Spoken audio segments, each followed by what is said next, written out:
This is R.K. Shukla, ex-faculty of LN as well as Akash, and nowadays on YouTube channel Neat Binayak.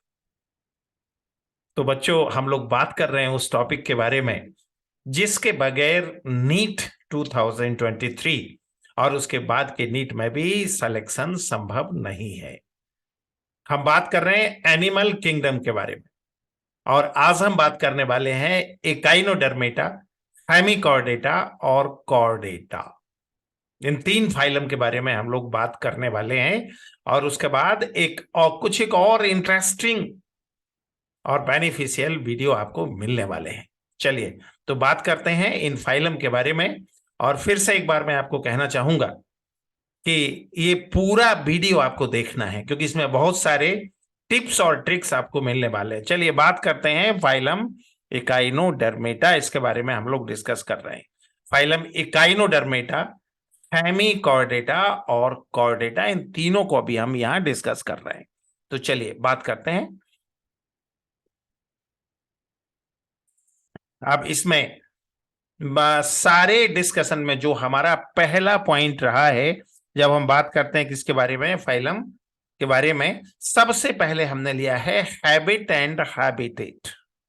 और habit and habitat का हमारा echinodermata में exclusively marine, और Hemichordata में भी exclusively marine.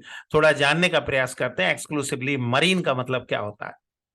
ऐसा phylum जिसके सारे के सारे एनिमल, याद रखना, थोड़ा सा यहां पे हम बात कर लें एक्सक्लूसिवली मरीन का मतलब क्या होता है। एक ऐसा फाइलम, इस बात को अच्छी तरह से याद रखना, जिसके सारे के सारे एनिमल कहां पाए जाते हैं, मरीन वाटर में। मरीन वाटर में मतलब समुद्र के पानी में। एक ऐसा फाइलम, अच्छी तरह से इस बात को याद रखना, जिसके सारे के सारे एनिमल कहां हैं, समुद्र के पानी में। अगर मैं बात करूं फाइलम इकाइनोडर्मेटा के बारे में, तो इसका एक ही एनिमल साइनेप्टा सिमिलिस फ्रेश वाटर में पाया जाता है। बाकी सारे के सारे कहां पाए जाते हैं, मरीन वाटर में। Got it my point. तो याद रखना, अभी हम लोग बात कर रहे हैं बायोलॉजी के बारे में, एंड बायोलॉजी फॉर 360 बाई 360। एक बात याद रखना, बहुत जल्दी हम लोग क्रैश कोर्स शुरू करने वाले हैं, और टारगेट एकदम क्लियर है, easy learning for biology and biology for 360 by 360। चलिए बात करते हैं।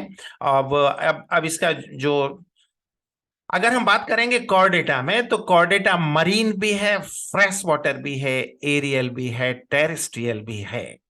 मतलब जितने टाइप के लोकेशन है, सभी टाइप के लोकेशन में ये पाया जाता है। फिर बात करेंगे सिमेट्री, इकाइनोडर्मेटा। याद रखना, जब हम इकाइनोडर्मेटा की बात करते हैं तो हमें कौन से एनिमल के बारे में बात करना है, अच्छी तरह से याद रखना। Echinodermata means star fish, star के जैसे दिखने वाला एनिमल जो केवल समुद्र में पाया जाता है और कहीं नहीं पाया जाता, क्या कहलाता है, स्टार फिश। ठीक है, तो याद रखना इसके लार्वा में कैसा सिमेट्री है, बाइलेटरल। कौन सा larva, bipinnaria larva. Bipinnaria larva में कैसा सिमेट्री है, बाइलेटरल। और एडल्ट में कैसा है, अगर मैं एडल्ट की बात करूं तो एडल्ट में रेडियल, मतलब इसमें डुअल सिमेट्री है। अकेला फाइलम जिसमें बाइलेटरल भी है और रेडियल भी है, अकेला फाइलम जिसमें डुअल सिमेट्री है। कौन सा फाइलम है, याद रखना, ये अकेला फाइलम है जिसमें इकाइनोडर्मेटा। बाकी जो दो फाइलम हम लोग पढ़ने वाले हैं, बाकी जो दो फाइलम के बारे में हम लोग बात कर रहे हैं, तो अच्छी तरह से आपको याद रखना कैसा सिमेट्री है, वो बाइलेटरल सिमेट्री बाकी दोनों फाइलम में है। इस बात को अच्छी तरह से याद रखना है, ठीक है। फिर हम बात करेंगे बॉडी ऑर्गेनाइजेशन लेवल। ऑब्वियसली तीनों में कैसा है, ऑर्गन सिस्टम। अगर बॉडी फॉर्म की बात करूं तो इकाइनोडर्मेटा का बॉडी फॉर्म क्या है, स्टारफिश। ठीक है, अगर मैं बात करूं किसके बारे में, बॉडी फॉर्म हेमिकॉर्डेटा में, तो बॉडी तीन पार्ट से बना है, प्रोबोसिस, कॉलर और ट्रंक। अभी हम इन तीनों के बारे में बात करेंगे। और मैमेलिया और कॉर्डेटा में head, neck, thorax and abdomen. याद रखना, हम केवल एनसीईआरटी के बारे में बात कर रहे हैं। और अगर सेगमेंटेशन का बात करेंगे तो कॉर्डेटा मेटामेरिकली सेगमेंटेड है, बाकी दोनों किसमें आते हैं? अनसेगमेंटेड। अगर बॉडी कैविटी के बारे में बात करेंगे, तीनों में कैसा है? एंटेरोसीलस सीलो, कॉटेड बाय पाइन। अगर लोकोमोशन के बारे में बात करेंगे तो फाइलम इकाइनोडर्मिडा में ट्यूब फीट। फाइलम इसमें हेमिकॉर्डेटा में प्रेजेंट है, बट बहुत डिटेल इसका नहीं मिलता। और अगर कॉर्डेटा में बात करेंगे तो लेग और फिन से लोकोमोशन होता है। इस बात को अच्छी तरह से यहां पर याद रखना है, ठीक है। फिर हम बात करेंगे किसके बारे में? डाइजेशन। डाइजेशन तीनों में ही याद रखना है, extra cellular with complete alimentary canal. Extra cellular का मतलब क्या होता है? अगर सेल के बाहर डाइजेशन होता है तो क्या कहलाता है? Extra cellular. बच्चों एक बात अच्छी तरह से याद रखना, हम केवल और केवल एनसीईआरटी का जिक्र कर रहे हैं, बट एनसीईआरटी को अगर एज सच एनिमल किंगडम आप पढ़ेंगे, आपको याद ही नहीं होगा और आपको बहुत सारे कंफ्यूजन रहेंगे। तो यहां पर हम एनसीईआरटी के मेमोरेबल फॉर्म का बात कर रहे हैं, तो उसके लिए कुछ चार्ट और टेबल हमने बनाया है। कंपैरिजन करने से फाइलम को याद करना बहुत ही आसान हो जाता है, ठीक है। तो चलिए हम बात करते हैं, फिर आगे बात करते हैं। तो आगे हम बात करते हैं, देखिए अब देखो, एक्सक्रीशन। फाइलम इकाइनोडर्मेटा में एक्सक्रीटरी ऑर्गन एब्सेंट है, तो याद रखना फाइलम पॉरीफेरा, सिलेंट्रेटा और टीनोफोरा। और चौथा फाइलम इकाइनोडर्मेटा। इन चारों फाइलम में एक्सक्रीटरी ऑर्गन एब्सेंट। अगर आप हेमिकॉर्डेटा की बात करोगे तो एक्सक्रीशन कैसा होगा? बाय प्रोबोसिस ग्लैंड और सिंगल ग्लोमेरुलस, ठीक है। अगर आप कॉर्डेटा की बात करते हो तो किडनी। अगर आप सर्कुलेटरी सिस्टम की बात करते हो तो फाइलम इकाइनोडर्मेटा और हेमिकॉर्डेटा में कैसा है? Open type. और फाइलम यूरोकॉर्डेटा में कैसा है? क्लोज टाइप का सर्कुलेशन है। फाइलम कॉर्डेटा में क्लोज टाइप का है, लेकिन उसका जो पहला सेगमेंट है यूरोकॉर्डेटा, वो इसका एक्सेप्शन है और उसमें ओपन टाइप का सर्कुलेशन है। इस बात को याद रखना, ठीक है। चलिए अब बात करते हैं रेस्पिरेशन। देखो फाइलम इकाइनोडर्मेटा, देखो एक बात यहां पे अच्छी तरह से याद रखना। फाइलम इकाइनोडर्मेटा का किस्सा ऐसा है कि अगर एक कॉमन मैन देश के राजा के साथ बैठ जाए या देश के प्रधानमंत्री के साथ बैठ जाए तो उसे भी राजा ही समझा जाएगा या राजा के जैसा इंपॉर्टेंट ही समझा जाएगा, ठीक है ना। तो इकाइनोडर्मेटा ऐसा है जो एनिमल किंगडम के राजा कॉर्डेटा और हेमिकॉर्डेटा के साथ बैठा हुआ है। अन्यथा इसका जो मोस्ट ऑफ सिस्टम है बहुत ही प्रीमेटिव टाइप का सिस्टम है। एनिमल किंगडम का राजा हम किसे मानेंगे? कॉर्डेटा को। और नेक्स्ट टू कॉर्डेट कौन आएगा? हेमिकॉर्डेटा। हेमिकॉर्डेटा को आप एनिमल किंगडम का प्रधानमंत्री मान लो। अब राजा और प्रधानमंत्री के बगल वाली सीट पर कौन बैठा है? इकाइनोडर्मेटा। आधे तमाम excretory system absent, respiratory system भी लगभग एब्सेंट। मानना पड़ा कि ये इसका रेस्पिरेटरी ऑर्गन है, तो इस बात को अच्छी तरह से याद रखना कि अगर राजा के साथ कोई इकाइनोडर्मेटा राजा के साथ बैठा हुआ कॉमन मैन है, ठीक है। फिर चलो यहां से आगे बढ़ते हैं और फिर थोड़ा सा बात कर लेते हैं। तो रेस्पिरेटरी ऑर्गन इकाइनोडर्मेटा में वेल डिफाइन नहीं है, ठीक है। अगर इसमें बात करेंगे किसमें? हेमिकॉर्डेटा में, तो ब्रेंकियल रेस्पिरेशन है। और ब्रेंकियल रेस्पिरेशन का मतलब क्या होता है? Respiration bye Gill. कॉर्डेटा में बात करेंगे तो ब्रेंकियल मतलब गिल से, पल्मोनरी मतलब लंग्स से, और क्यूटेनियस और इंटेग्यूमेंटरी मतलब रेस्पिरेशन बाय स्किन, ठीक है। चलिए फिर यहां हम लोग बात करते हैं, आगे बढ़ते हैं और फिर हम बात करेंगे किसके बारे में? टाइप ऑफ एनिमल, ठीक है। तो याद रखना तीनों में ही डायोसियस और ओविपेरस एनिमल है, लेकिन मैमल्स में ओविपेरस के अलावा विविपेरस भी है। बेबी पैरस का मतलब क्या होता है? चाइल्ड वर्थ एनिमल, जिनमें बच्चे का डेवलपमेंट मदर के यूटेरस में होता है, और जन्म किसका होता है? बच्चे का। वो क्या कहलाते हैं? बेबी पैरस। ठीक है, तो याद रखना कॉर्डेटा में जो मैमेलिया है वो कैसा है? बेबी पैरस। बाकी सब के सब कैसे हैं? ओबी पैरस। ठीक। फिर टाइप ऑफ रिप्रोडक्शन तो केवल सेक्सुअल है। टाइप ऑफ फर्टिलाइजेशन पहले दो में मतलब इकाइनोडर्मेटा और हेमिकॉर्डेटा में एक्सटर्नल है, कॉर्डेटा में एक्सटर्नल और इंटरनल है। और डेवलपमेंट की बात करेंगे तो इकाइनोडर्मेटा और हेमिकॉर्डेटा में कैसा है? Indirect. Indirect means larva is there, और कॉर्डेटा में इनडायरेक्ट और डायरेक्ट। ठीक है, तो इतनी इतनी बात तो इतनी बातें, इतने कॉमन कैरेक्टर हमें डिस्कस करने थे।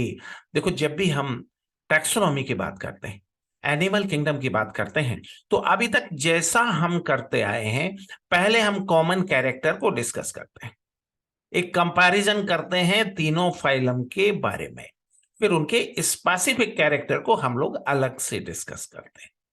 ठीक है, तो इकाइनोडर्मेटा, हेमिकॉर्डेटा और कॉर्डेटा, इनका कंपैरेटिव कैरेक्टर हमने डिस्कस कर लिया। अब हमें किसका डिस्कस करना है? स्पेसिफिक कैरेक्टर को अब हमें डिस्कस करना है। तो अब हम जरा बात कर लें स्पेसिफिक कैरेक्टर। सबसे पहले बात कर रहे हैं फाइलम इकाइनोडर्मेटा। अब इस फाइलम में आप ध्यान से देख लो, इस फाइलम में आप ध्यान से देख लो, डिफरेंट टाइप का एनिमल यहां पर है। ठीक है, देखो एनिमल में एक पेंटामेरस 5 एंगल से बना हुआ सेंट्रल डिस्क है। ठीक है, और उसके प्रत्येक एंगल से क्या निकला हुआ है? प्रत्येक एंगल से एक आर्म निकला हुआ है। बॉडी में दो ही पार्ट है, एक सेंट्रल डिस्क एंड 5 आर्म। दिखने में कैसा लगता है? स्टारफिश के जैसा। अगर मैं एस्टीरियास की बात करूं तो ऐसा लगता है कि दिन में 3 बार 4 बार इसे खाना मिलता रहा है। और अगर ऑफ्यूरा की बात करूं तो ऐसा लगता है इससे बेचारे को 3 दिन में एक बार खाना मिलता है। देखो, हाथ पैर सभी इसके दुबले पतले हो गए। जबकि अगर मैं स्टारफिश की बात करूं, केवल स्टारफिश की बात करूं, तो ऐसा लगता है कि भाई सुबह नाश्ता, उसके बाद लंच, उसके बाद जो है डिनर, फिर सोने से पहले ये दुनिया भर की चीजें इसको मिलती रही। याद रखना, एस्टीरियास का कॉमन नेम क्या है? स्टारफिश।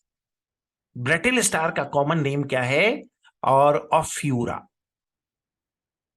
ठीक है, अब इन दोनों में, इन दोनों के डायग्राम एनसीईआरटी में है, तो ऑब्वियसली इनका डायग्राम बनाकर क्वेश्चन आएगा, आते ही है।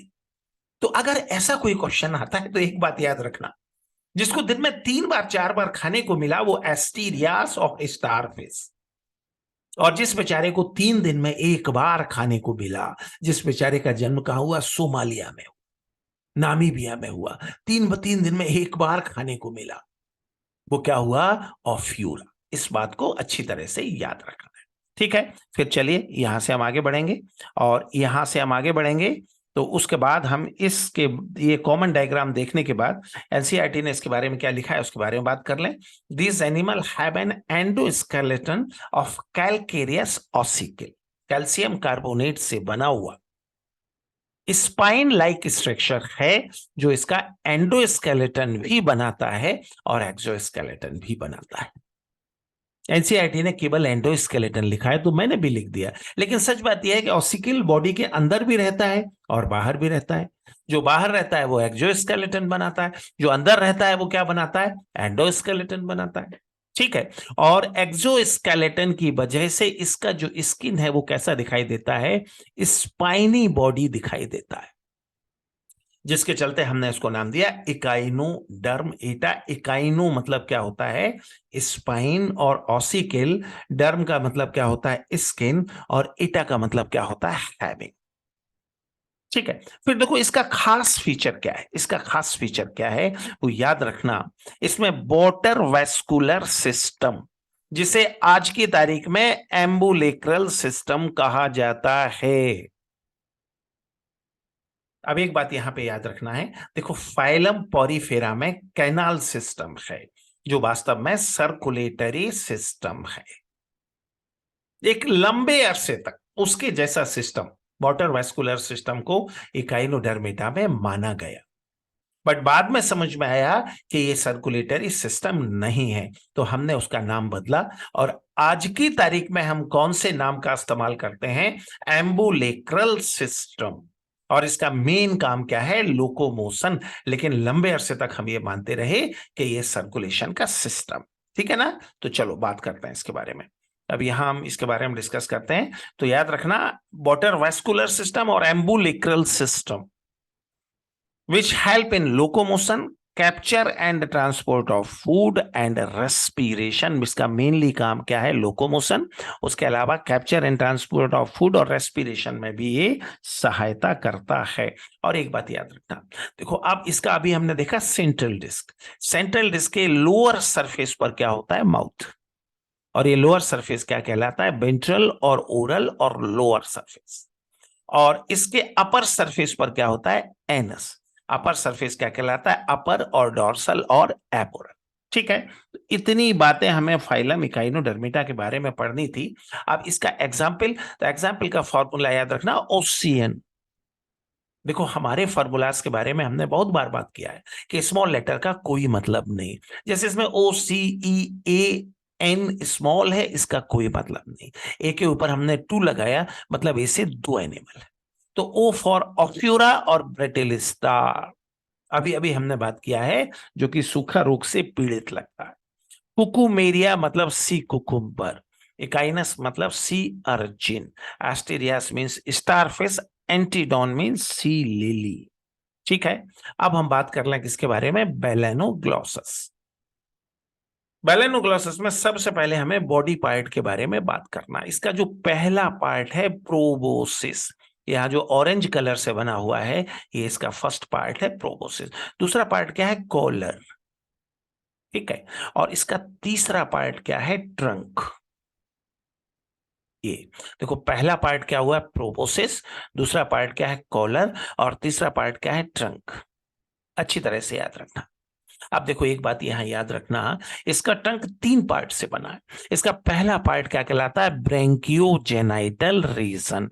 Branchio means gill, genital means gonad, gonad means testis and ovary. ठीक है, तो यहां पे एक बात याद रखना, ये इस तरह का एनिमल है, ये इस तरह का पार्ट है जिसमें गिल भी है और गोनाड भी है। तो इसका नाम हो गया ब्रैंकियोजेनाइटल रीजन। इसका जो सेकंड पार्ट है, ये क्या कहलाता है? Hepatic region. हिपैटिक मतलब लीवर के जैसा। इसमें ये जो आप येलो कलर का स्ट्रक्चर देख रहे हो, these are the hepatic caeca. और उसके बाद वाला, हिपैटिक रीजन के बाद वाला हिस्सा क्या कहलाता है? Post hepatic region. ठीक है, तो याद रखना, पहला हिस्सा प्रोबोसिस, दूसरा कॉलर, तीसरा ट्रंक। ट्रंक का पहला हिस्सा ब्रैंकियोजेनाइटल रीजन। एक बात आपको बताना चाहूंगा, एनसीईआरटी का इसमें जो लेबलिंग है उसमें थोड़ा सा मिस्टेक रह गया। एनसीईआरटी ने कॉलर का साथ जो एरो लगाया वो ट्रंक के ब्रैंकियोजेनाइटल रीजन में लगाया, उसे करेक्ट कर लेंगे। Got it my point? अब एक बात याद रखना, यहां कॉलर में एक स्ट्रक्चर है जिसका नाम है स्टोमोकॉर्ड।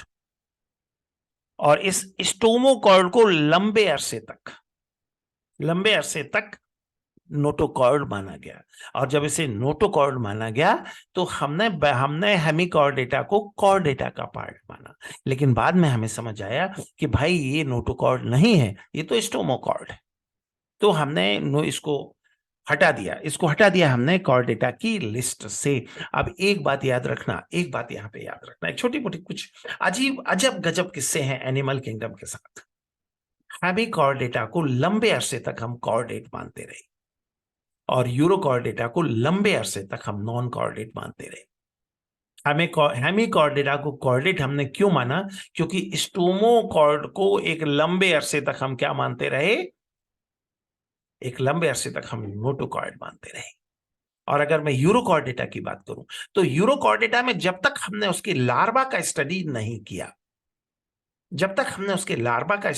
किया, तब तक हम ये मानते रहे यूरोकॉर्डेटा के बारे में कि इसमें नोटोकॉर्ड है ही नहीं, क्योंकि इसमें नोटोकॉर्ड केवल लार्वा के टेल में है, उसके अलावा कहीं भी उसमें नोटोकॉर्ड नहीं है। Got it my point? बात समझ आ रहे हैं? तो जब हमें ये मालूम पड़ा, जब हमने यूरोकॉर्डेटा का लार्वल स्टडी किया, तो उसे हमने कॉर्डेट में शामिल कर दिया। और हेमिकॉर्डेटा में जब स्टोमोकॉर्ड के नेचर को हमने समझा, तो उसे हमने कहां शामिल कर दिया? उसे हमने शामिल कर दिया non Chordata. Got it my point? तो चलिए बात करते हैं इस मामले में बात करते हैं। और अब यहां से हम अगले पेज पर बढ़ते हैं। और ये अब देखिए एनसीईआरटी ने क्या लिखा है, बात कर लें। Hemichordata was earlier considered as a subphylum under the phylum Chordata, but now it is placed as a separate phylum under non-chordate. ठीक है। दूसरा, hemichordate have a rudimentary structure in the collar region called stomochord, a structure similar to notochord, a structure similar to notochord. A small group of worm-like animal, example Balanglossus and Saccoglossus. ठीक है। फिर अब हम बात कर लें, अब यहां पर थोड़ा सा हम बात कर लें, अब फाइलम कॉर्डेटा की बारी है। ठीक है। और जब भी कॉर्डेटा की बात चलेगी, कॉर्डेटा मतलब एनिमल किंगडम का राजा। एनिमल किंगडम में टॉप मोस्ट पोजीशन पर जो फाइलम है वो कॉर्डेटा है। ठीक है। अब राजा के बुक कौन कौन से कैरेक्टर हैं जिनके बेस पर हम ये तय करते हैं कि ये राजा है? तो वो कैरेक्टर जो राजा को राजा बनाते हैं वो क्या कहलाते हैं? Fundamental chordate character, 3+2, 3 essential and 2 additional. तो सबसे पहले हम बात कर लें फंडामेंटल कॉर्डेट कैरेक्टर के बारे में। अब हम थोड़ा सा डिस्कस यहां पर कर लेते हैं। ठीक है। तो चलिए सबसे पहले वो कॉर्डेटा में बात करेंगे फंडामेंटल कॉर्डेट कैरेक्टर के बारे में। देखो, ये हमने एक कॉर्डेट के एम्ब्रियो या लार्वा का लॉन्गिट्यूडनल सेक्शन लिया। इसका ये ऊपर वाला साइड क्या है? डॉर्सल, और नीचे वाला क्या है? वेंट्रल। तो बिल्कुल डॉर्सल साइड पर एक हॉलो स्ट्रक्चर है, एक खोखला स्ट्रक्चर है जो कहलाता है dorsal hollow tubular nerve cord. हमारी बॉडी में ये कहां पाया जाता है? हमारे फीटस में पाया जाता है। और फीटल डेवलपमेंट के दौरान इसके एंटीरियर पार्ट से हमारा ब्रेन बनता है और पोस्टीरियर पार्ट से हमारा स्पाइनल कॉर्ड बनता है। Got it my point? मतलब, और ब्रेन और स्पाइनल कॉर्ड मिलकर क्या कहलाते हैं? Central nervous system. मतलब हमारा सेंट्रल नर्वस सिस्टम किससे बनता है? Dorsal hollow tubular nerve cord से। Got it my point? तो हम ये कह सकते हैं कि dorsal hollow tubular nerve cord की जो फाइनल फेस है वो ब्रेन और स्पाइनल कॉर्ड है। और हम चाहें तो ऐसे भी कह सकते हैं कि स्पाइनल कॉर्ड और ब्रेन का जो अर्ली फॉर्म है वो dorsal hollow tubular nerve cord है। Got it my point? Dorsal hollow tubular nerve cord के ठीक नीचे जो स्ट्रक्चर ब्लू कलर से बना हुआ है, ये क्या है? ये है नोटोकॉर्ड। हमारी बॉडी में कहां होता है? हमारे फीटस में। और एडल्ट में इसकी जगह वर्टिब्रल कॉलम या बैकबोन का डेवलपमेंट हो जाता है। इस बात को अच्छी तरह से याद रखना, इसकी जगह क्या आ जाता है? वर्टिब्रल कॉलम और बैकबोन। फिर ये हमारा एलिमेंट्री कैनाल, ये माउथ, ये बक्कल कैविटी, ये फेरिंग्स। और फेरिंग्स के लेटरल साइड में बहुत सारे एपर्चर।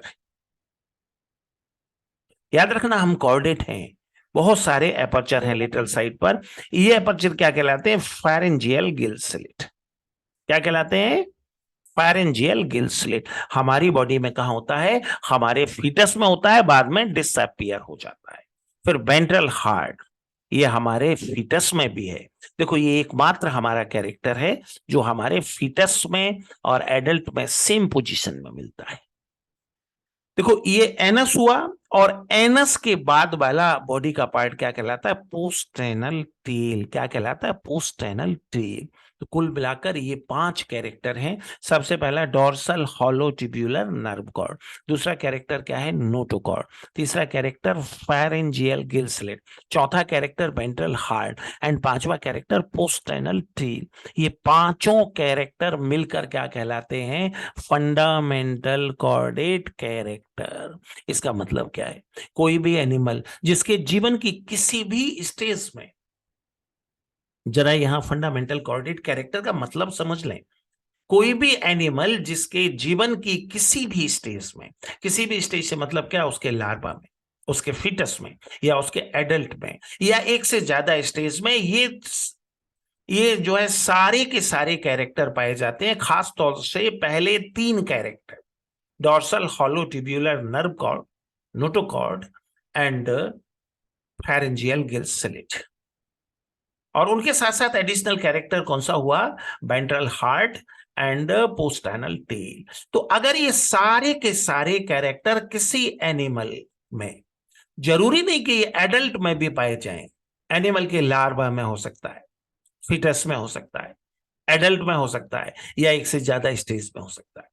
अगर ऐसा कोई भी कैरेक्टर है जो ये अगर ये सारे के सारे कैरेक्टर जीवन की किसी भी स्टेज में हैं, तो ऐसा एनिमल क्या कहलाएगा, वो कहलाएगा कॉर्डेट।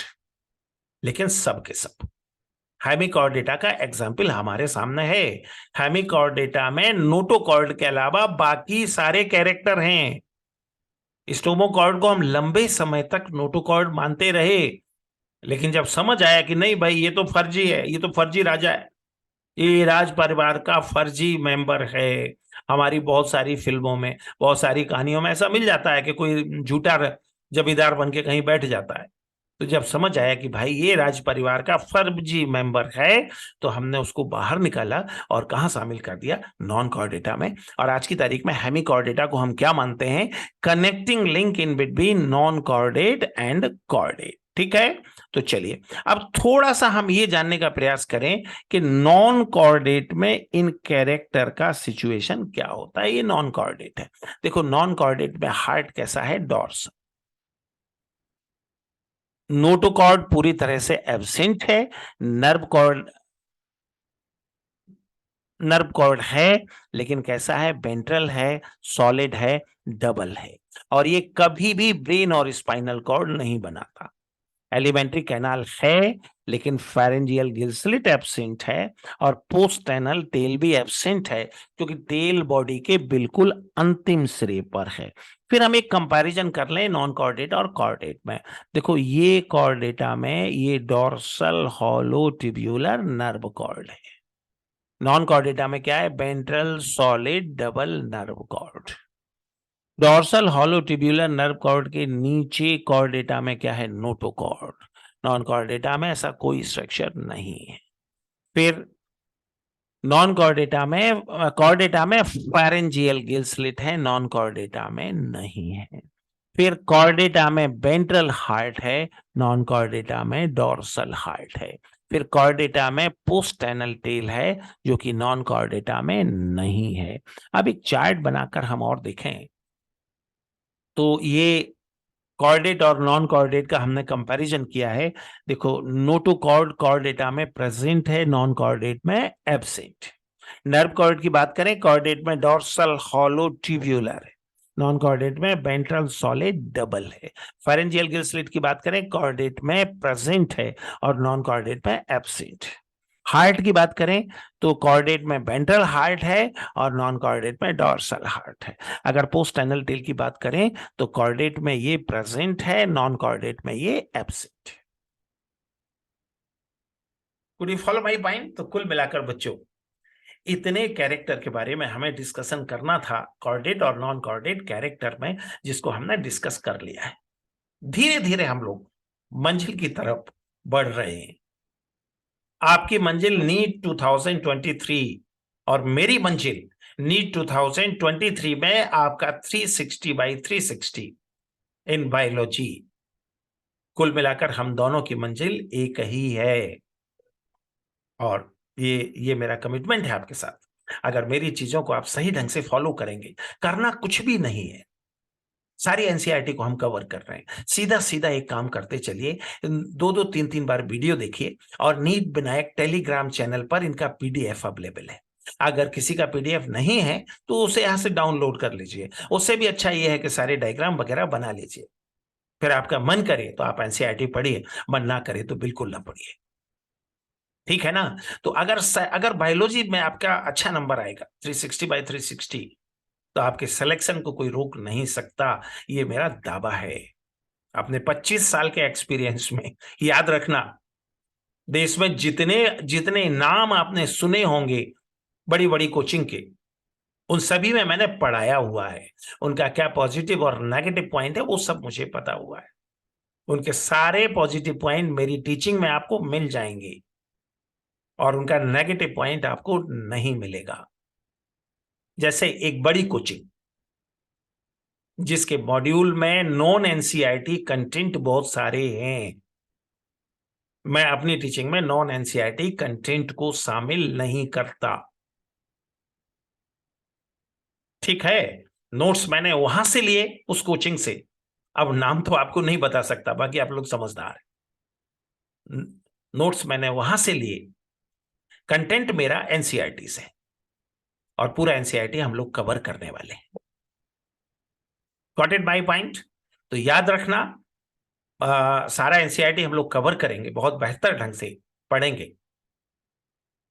एक छोटी सी बात आप लोगों को और बता दूं, एक किस्सा आपने बचपन में सुना होगा, कछुए और खरगोश का।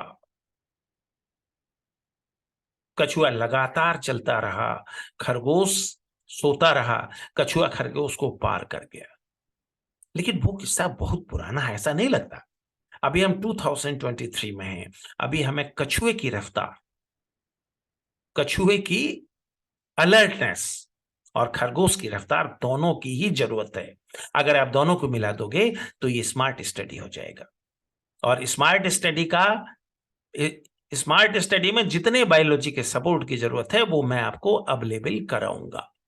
केवल वीडियो देखिए 2 बार 3 बार 4 बार, फिर आपका मन करे तो एनसीईआरटी पढ़िए, ना करे तो मत पढ़िए। बगैर पढ़े भी काम चल जाएगा, क्योंकि पूरा एनसीईआरटी का नोट्स भी हम लोग यहां शामिल कर रहे हैं।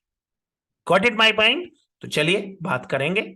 और फिर आखिरी बात, वो बच्चे जिनको कोचिंग जिनके लिए अफोर्डेबल नहीं है, वहां तक मेरे वीडियो को अवश्य पहुंचाएं, ताकि लास्ट पर्सन तक हम एजुकेशन को पहुंचा सके। Okay, all the best. This is R K Shukla at NEET Vinayak YouTube channel.